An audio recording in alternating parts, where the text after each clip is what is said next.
지속되는 수출 부진에 멈춰버린 중국발 성장 동력까지 올해 우리 경제를 둘러싼 환경이 녹록지 않습니다. 고꾸라지는 성장 전망에 한국은행이 연내 금리를 인하할 것이란 기대도 커지고 있는데요. 금융부 김다솔 기자와 함께 자세한 이야기 나눠보겠습니다. 안녕하세요. 안녕하세요. 올해 1분기 우리나라 경제 성장률이 발표가 됐죠? 네, 1분기 우리 경제가 전분기 대비 0.3% 성장한 것으로 잠정 집계됐습니다. 지난 4월 발표된 속보치와 동일한데요. 실내 마스크 해제 등의 코로나 방역 지침이 완화되면서 민간 소비가 늘어난 영향입니다. 다만 다른 항목들은 변변찮았습니다. 경기 둔화 조짐의 기업들은 설비 투자를 줄였습니다. 2달 전 발표된 속보치보다도 낮습니다. 문제는 지난해 4분기의 역성장에서 벗어났지만 겨우 0%대 성장에 불과했다는 점입니다. 실제로 우리나라 경제 성장률은 3분기 연속 경제협력개발기구, 즉 OECD 회원국 평균에도 미치지 못했는데요. 이미 장기 저성장 국면에 진입했다는 진단이 나오는 배경입니다. 앞으로 전망도 어둡습니다. 한국은행이 전망한 올해 경제 성장률은 1.4%입니다. 앞서 2월 전망보다 0.2%포인트 낮춰 잡은 건데요. 지난해 5월 이후 5차례 연속 하향으로 경제 전망을 수정할 때마다 전망치를 내렸습니다. 앞서 OECD와 국제통화기금, 아시아개발은행, 한국개발연구원 등 주요 연구기관이 내놓은 전망치인 1.5%보다도 낮은 수치입니다. 성장률 전망치가 1년 사이에 1%포인트나 떨어진 건데 이렇게 추락하는 이유는 무엇인가요? 네, 무엇보다 우리 경제의 버팀목인 반도체의 업황이 악화된 영향이 큽니다. 정보기술 부분의 경기 회복세가 예상보다 더디게 나타나면서 반도체 수출이 직격탄을 맞았습니다. 여기에 중국이 경제활동을 재개했지만 효과가 미미한 점도 영향을 미쳤습니다.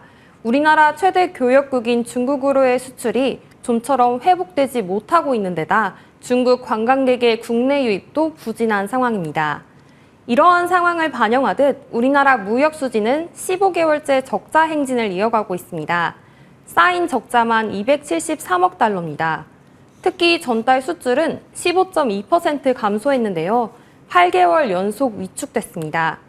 품목별로 살펴보면 최대 수출 품목인 반도체 수출이 36.2%나 줄었습니다. 반도체 수출은 지난해 8월 이후 10달째 마이너스 증가율입니다. 무역 적자 규모는 지난 1월 정점 이후 점차 줄고 있지만 언제 흑자로 돌아설진 미지수입니다. 이 탓에 무역 수지와 연동되는 상품 수지, 그리고 이 밖에 서비스 수지와 본원 소득 수지, 이전 소득 수지까지 포함한 경상 수지도 흔들렸습니다. 올해 1월에는 사상 최대 규모의 적자를 보였는데요. 2월에도 적자 행진을 이었는데 11년 만에 분기 적자였습니다. 3월엔 간신히 흑자 전환에 성공했습니다. 다만 수출입 여건을 위협하는 악재는 단기간 걷히기 어렵죠. 한은은 올해 경상수지 흑자 규모를 240억 달러로 하향했습니다. 남은 기간 회복 모멘텀도 제한적일 것으로 관측했다는 뜻이죠. 정말 녹록지 않은 상황입니다. 그럼 경기 반등 시점은 언제로 예상하고 있나요? 네, 정부 예측과 시장 전망이 엇박자를 내고 있는데요. 먼저 정부와 한은은 올해 경기 흐름이 상저하고, 그러니까 상반기에 부진한 경기 흐름이 하반기 반등할 것이란 전망입니다. 직접 들어보시죠.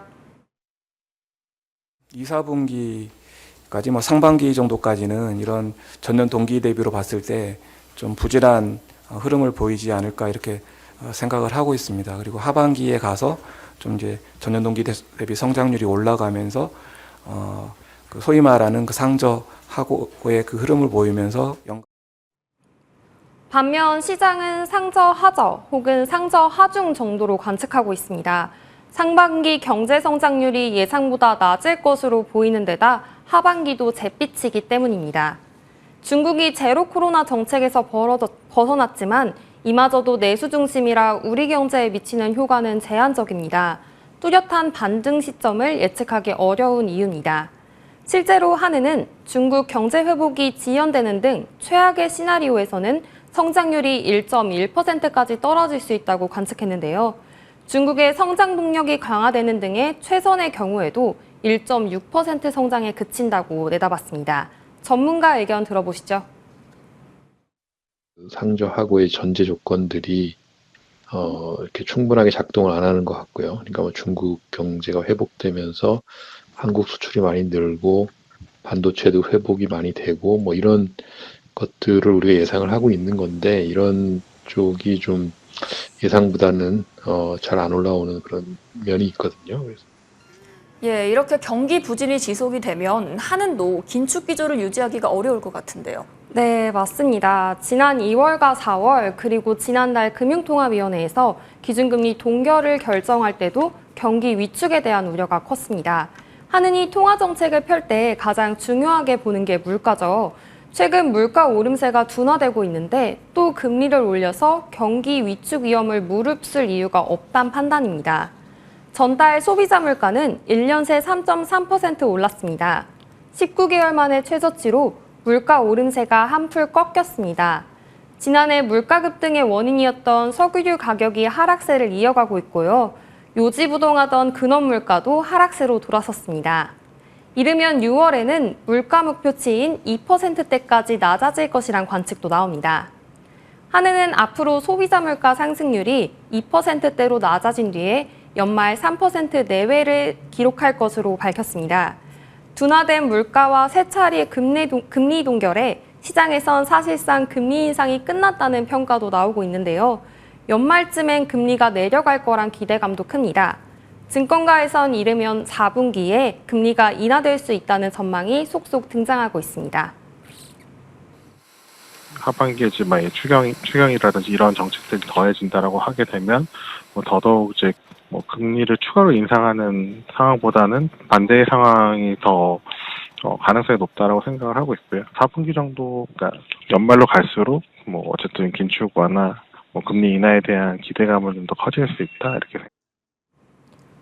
다만 이 총재는 연내 금리 인하 논의는 여전히 시기상조고 인상카드가 유효하다고 거듭 강조하고 있습니다. 금통위원 6분 모두가 최종 금리를 3.75%로 가져갈 가능성을 열어둬야 한다는 의견이셨습니다. 적어도 금통위원들께서 앞으로 몇 개월은 위로 올릴 수 있는 옵션을 열어놓고 상황을 봐야 된다 얘기할 때는 정말 심각하게 올릴 수 있는 가능성도 있다고 믿으시기 때문에 이렇게 얘기하는 거지. 예, 이 추가 인상 가능성까지 열어뒀는데도 연내 금리 인하 전망이 흘러나오는 건 그만큼 시장이 상황을 좀 안 좋게 보고 있다는 방증인 듯합니다. 오늘 말씀 잘 들었습니다.